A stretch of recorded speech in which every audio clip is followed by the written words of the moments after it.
Vladimir Putin's throne is shaking in a rare display of opposition against the Russian president. Thousands of people are protesting, calling for his resignation. Russia's Far East is seething in anger over the arrest of a regional governor. Since last week, demonstrations have been taking place in towns across the Khabarovsk Krai, a region that stretches from the frontier with China to the Arctic along the Pacific Ocean. What's surprising is that the outburst against Putin is coming from a region that's 4,000 miles away from the capital, Moscow. It began last Thursday. Khabarovsk's governor, Sergei Furgal, was detained and taken to Moscow. He's accused of killing several businessmen nearly 15 years ago, 1-5. The governor denies all charges. If found guilty, he might spend the rest of his life in jail. It is for the court to decide if the man is guilty, but we do ask a question here.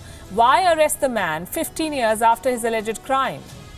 Sergei Furgal is a popular regional leader. The support he has received from his people shows that. He is one of Russia's few provincial leaders who are not associated with the political forces in Kremlin.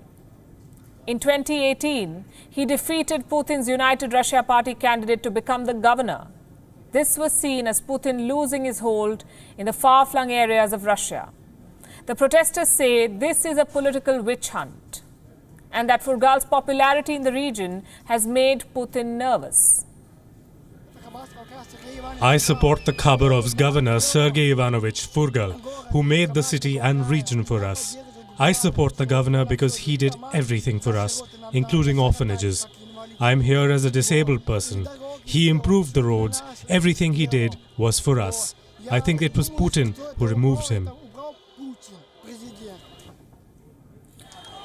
I think that Putin removed him, he says. Such is the support Furgal enjoys. Close to 40,000 people spilled out on the streets of Khabarovsk after his arrest. The arrest comes amid fears of an intense political crackdown in Russia, especially after the recent constitutional reform that will allow Putin to be president for life. One protester fears that Putin will now imprison anybody who could be a threat. I'm sick of it. How much more can we take? We chose our governor and Putin got scared. Now he'll imprison anyone who challenges his authority. He has reset everything. So I'll say this. I'm a free person in my own country and we have the right to be heard.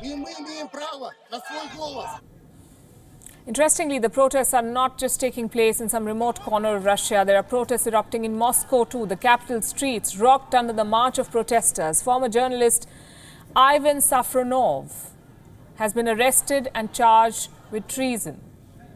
In May, he quit his job as journalist. He joined as an advisor at Russia's space agency. Now he's been accused of passing on secrets to the Czech Republic. If found guilty, he faces 20 years in jail. Safronov has denied all these allegations. He shared an abrasive relationship with authorities as a journalist. In 2019, court proceedings were held over one of his articles. He had written about Russia's deliveries of Sukhoi 35 fighter aircraft to Egypt. The articles were ordered to be taken down.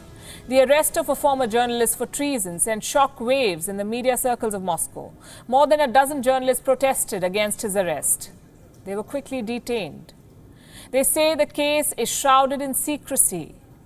They want officials to declassify the case, to spell out the allegations against Safronov.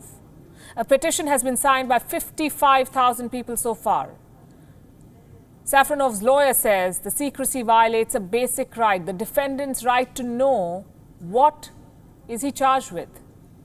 Surely there'll be wider ramifications of this case. In short, the threat to freedom of the press. I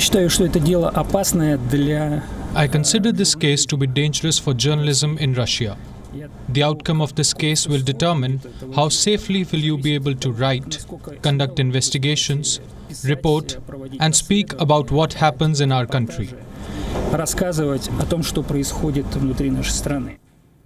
So 2 individuals, 2 protests, 2 cases, and the face of Putin's new Russia is uncovered.